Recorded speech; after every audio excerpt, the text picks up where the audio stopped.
There are some very common mistakes that most people make when putting together a strategy, whether it's a corporate strategy or for yourself personally. In this straight talk, I'm going to show you what the core principles are for the most effective strategies if you want to success engineer your strategy.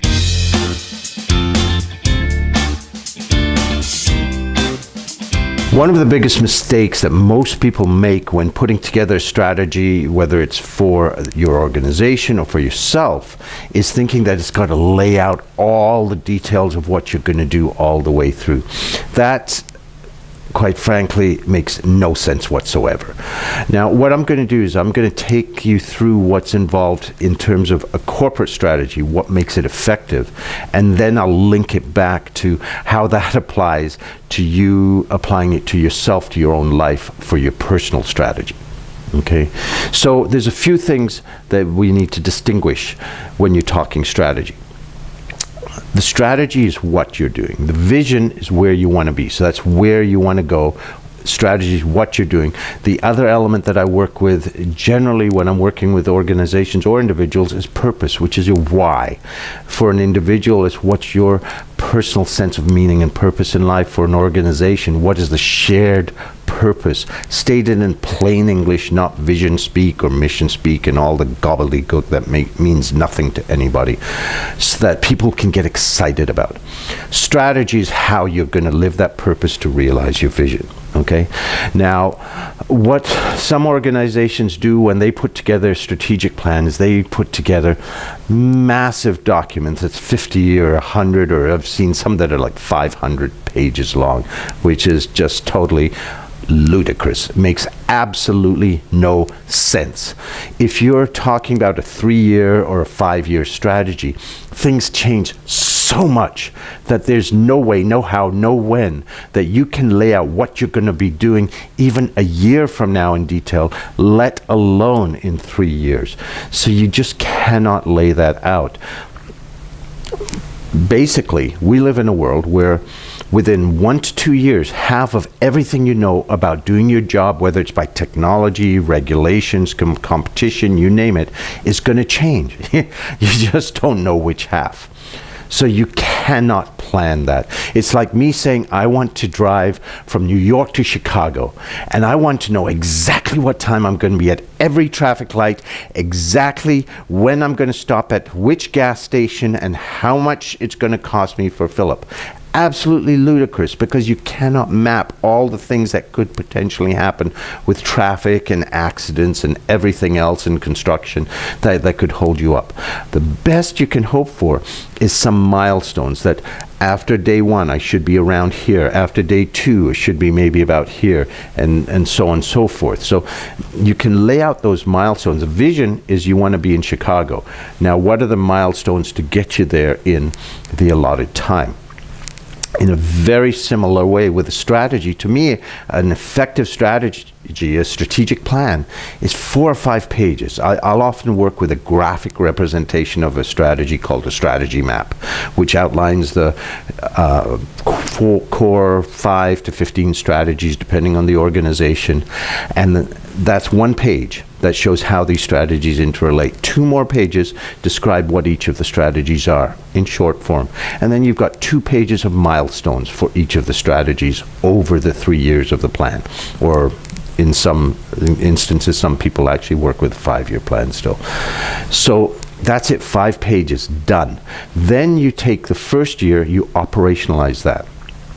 And the elements of an operational plan start getting more detailed the closer you get. Even with that, generally what we'll work with is for quarter 4, quarter 3, quarter 2, it'll still be milestones. It's quarter 1 that gets detailed, and there you start getting into all the specific things that every person does. And then each quarter you have to remap the next quarter, and so on and so forth. To put it this way, if you have a plan, okay, so let's say this is where you're starting out, and your vision is you want to be up here. Now, if you were to try to map the path of how you're going to get to that vision, things are changing so much that by the time you got through 3 steps, all sorts of other things would have shifted in terms of technology and so on. The best you can hope to do is basically say, okay, if that's your 3-year vision, well, okay, and after 2 years, here's roughly where I should be. Here's the milestones. After 1 year, there's where I need to be, somewhere in that ballpark. And then the operational plan can break that down into quarter 4, 3, 2, 1, and so forth, so that you can really get into detail who does what by when, quarter 1, so you can allocate where the responsibilities lie for that. So the key to strategic plan is knowing where you want to go. What you've got to do as you move forward is detail those steps. That's when you operationalize it. So that's on an organizational level. Each person needs to know generally where they need to be, those milestones. And then it's that first quarter where you get into a whole lot of detail of what's done.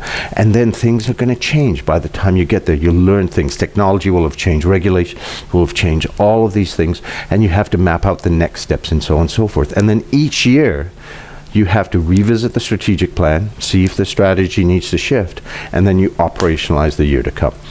That's on an organizational level. Same principles apply when you are planning your own life. First, you need a clear vision of where you want to be, 3 to 5 year vision. And then say, if I'm going to be there in 3 years, where do I need to be in 4 in order to get there? Okay, this is the project management focus, right? Start with the end and then you work backwards. Where do I need to be in 3 years to hit that 5-year vision? What are the milestones I need to hit? What are the milestones I need to hit in 2 years, in 1 year? Then you've got your 1 year breakdown of your 5-year vision. Okay, so then you say, okay, here's where I need to be in a year. Let's break that down into quarters. That's quarter 4. Though that's the sort of a mini vision. That's where I'm going to be. Where do I need to be at quarter 3 in 9 months' time to get there? What do I need to have accomplished in 6 months in order to get to that 1 year vision? What do I need to have done in 3 months to get to that point? And then you can bring that down even into this month. What do I need to do? And that's where you focus and you get into the details so that you make sure all those aspects of your life are addressed in balance so that you're moving that way.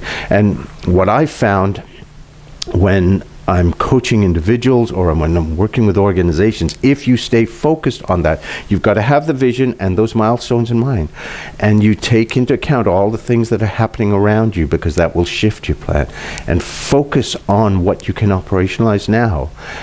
People hit the visions, whether corporate or personal, a lot faster than they ever thought was possible. Things move faster in that being methodical.